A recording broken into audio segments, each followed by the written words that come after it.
तो नमस्कार दोस्तों, आइए मैं डॉक्टर मंजीत सिंह आज पुनः KBS interview 2023 PGT TGT PRT अक्सर पूछे जाने वाले जो प्रश्नों में आज पुनः मैं 5 प्रश्न आपके समक्ष रखूंगा।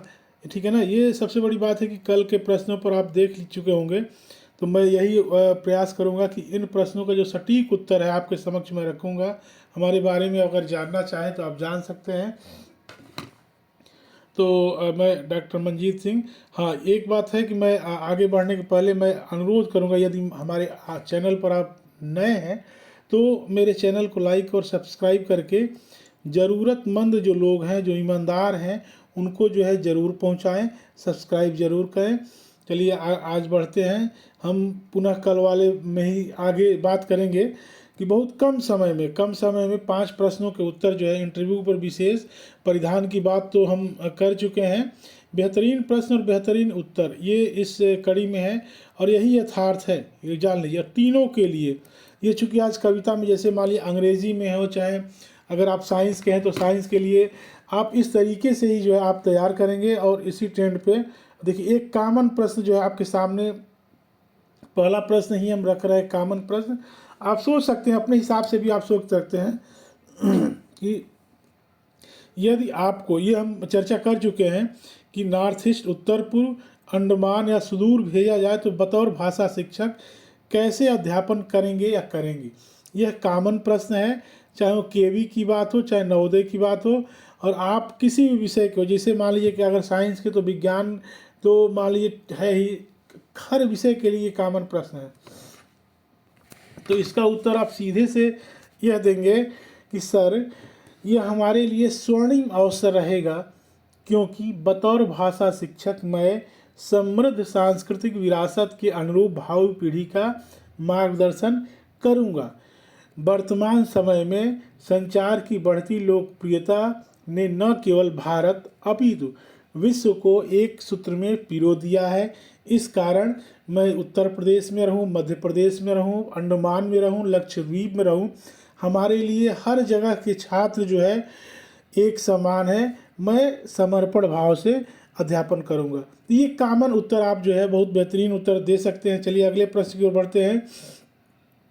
अब जैसे देखिए यहाँ पर हम इसलिए रुकेंगे कि आपका प्रिय कवि और लेखक कौन है। ठीक है ना। जैसे मान लीजिए कि ये आप आप मान लीजिए कि पीजीटी के लिए हैं, ठीक है ना, या टीजीटी के लिए हों, या पीआरटी के लिए हों।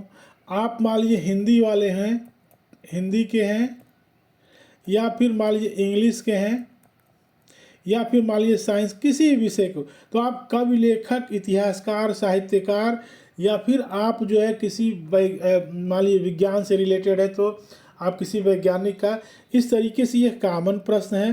तो जैसे हम तो मान लीजिए कि कोई भी हो तो आप सीधे कहेंगे सर मेरे प्रिय कवि नागार्जुन है, या फिर जो भी आपके प्रिय हों, कबीर हों, तुलसीदास हों, अगर अंग्रेजी के हों आप मान लीजिए कि वर्ड्सवर्थ हों, तो आप इस तरीके से, क्योंकि उनके साहित्य में तटस्थ भाव दृष्टिगत होता है, इस कारण उनकी प्रतिबद्धता जग जाहिर है। तो मान लीजिए हमने नागार्जुन की बात की।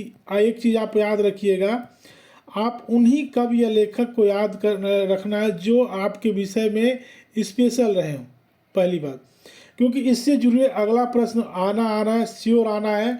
और एक चीज़ याद रखिएगा, जैसे अगला प्रश्न जब हम आपसे कहेंगे कि देखिए तीसरे प्रश्न की ओर बढ़ते हैं। तीसरा प्रश्न, जो कविता आपको अच्छी लगे उसे सुनाइए। तो ये हो सकता है कि यह आपका अंतिम प्रश्न हो, ये भी हो सकता है, यह हो सकता है कि यह आपका अंतिम प्रश्न हो। तो आप इसको याद रखिएगा और हमेशा याद रखिएगा कि जिसको आप फेवरेट कवि या लेखक के रूप में आप कहे हैं, उन्हीं की कविता या फिर उन्हीं के बारे में आपको बताना है, याद रखिएगा। तो जैसे नागार्जुन की बहुत प्रसिद्ध कविता हम तो वही सुनाए थे, अभी भी मान लीजिए आपको सुना दे रहे हैं। अकाल और उसके बाद, कई दिनों तक चूल्हा रोया चक्की भई उदास, कई दिनों तक कानी कुतिया सोई उसके पास, कई दिनों तक लगी भीत पर छिपकलियों की गश्त, कई दिनों तक चूहों की भी हालत हुई शिकस्त, दाने आए घर के अंदर कई दिनों के बाद, धुआं उठा आंगन के ऊपर कई दिनों के बाद, चमक उठी घर भर की आंखें कई दिनों के बाद, कौए ने खजुलाई पाके कई दिनों के बाद। तो आप मान लीजिए, अब चूँकि हमने आपको बताया कि नागार्जुन, अब इससे मान लीजिए आपने जो है कहा कि नहीं नहीं हमारे प्रिय कवि निराला है, तो निराला की कविता आपको याद करना है, संभव हो तो जो है वह तोड़ती पत्थर याद कर लीजिए, देखा मैंने इलाहाबाद के पथ पे, या फिर आप जो भी बादल राग से याद कर लीजिए। तो याद रखिएगा, जो प्रिय कवि आप कहें उन्हीं को आप सुनाइए। चलिए, बहुत कम समय में अब देखिए चौथे प्रश्न को आप ध्यान रखिएगा कि दो तरह के लोग अपना इंटरव्यू को कम से कम यानी 2/3 लोग, 2/3 लगभग 2/3 लोग जो है फ्रेशर हैं पूरी तरह से, मान लीजिए पहली बार पढ़ाने जा रहे हैं।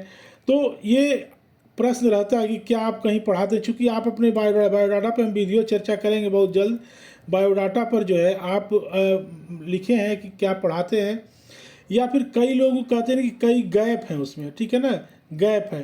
तो क्यों गैप है, होता है कि जैसे मान लीजिए कि आपने बीएड पहले किया, ठीक है ना, तो ऐसा माना जाता है कि बीएड करने के बाद लोग जो है पढ़ाने के लिए जो है, तो यह प्रश्न आप याद रखिएगा, याद कहिएगा कि जी सर मैं विगत 3 वर्षों से 10 वर्षों से जीविकोपार्जन हेतु मॉडल स्कूल में अध्यापन करता हूँ, जिससे कुछ आर्थिक रूप से हम समृद्ध हो सके और अपने रोजगार को अस्थाई बनाने के प्रति कटिबद्ध हो सके, इस कारण मैं अध्यापक। तो इस पे जो आपका पूरा इंटरव्यू जो है इसी पे आधारित हो जाएगा।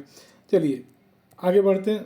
अंतिम प्रश्न बहुत ही कम समय में, देखिए यह प्रश्न जो है, आपके पास इतनी बेहतरीन योग्यता है तो आपने शिक्षण को ही क्यों चुना, ये बहुत ही इम्पॉर्टेंट प्रश्न है। और ये रहता है क्योंकि जानते होता है कि कुछ लोग जैसे आप जो है पीआरटी के लिए हैं, ठीक है ना, तो पीआरटी की योग्यता मान लीजिए पीजी नहीं है, टीजीटी आप हैं, चलिए टीजीटी की योग्यता मान लीजिए कि बीए और बीएड हो गया, सीटेट हो गया, फिर अब इसके अलावा कई लोग कई विषय में पीजी किए हैं, कई लोग बीसीए किए हैं, कई एमसीए, कहीं ओ लेवल, तो इतनी सारी योग्यताएं आपके पास है।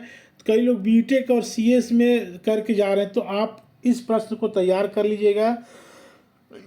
सॉरी, मेरा यह मानना है कि हमें अगर उत्तर देना हो तो मैं यही कहूँगा कि सर, मेरा यह मानना है कि शैक्षणिक योग्यता का वास्तविक प्रतिफलन अध्यापन में ही अंतर्निहित है, इसी कारण हमने इसे अपनाया, ठीक है ना। तो इस तरीके से आप लोग जो है आज केवल 5 प्रश्न और कल पुनः 5 प्रश्न, इसके अलावा हम जो है बहुत जल्द जो है आपके प्रश्नों को लेकर जो हम हाजिर हो रहे हैं। तो हो सकता है लाइव भी जो है आज कुछ हम पढ़ें, तो आप हमसे जो है टेलीग्राम चैनल पर भी जुड़ सकते हैं। यदि आपको कोई सूचना हो तो आप मुझे मेल करें, निसंकोच होकर मेल करें। हाँ, लेसन प्लान जो है हम आपको जो है दे देंगे इस पर, तो आप निश्चिंत रहें। तो चलिए, बहुत बहुत धन्यवाद, मैं पुनः मिलता हूँ, बहुत धन्यवाद।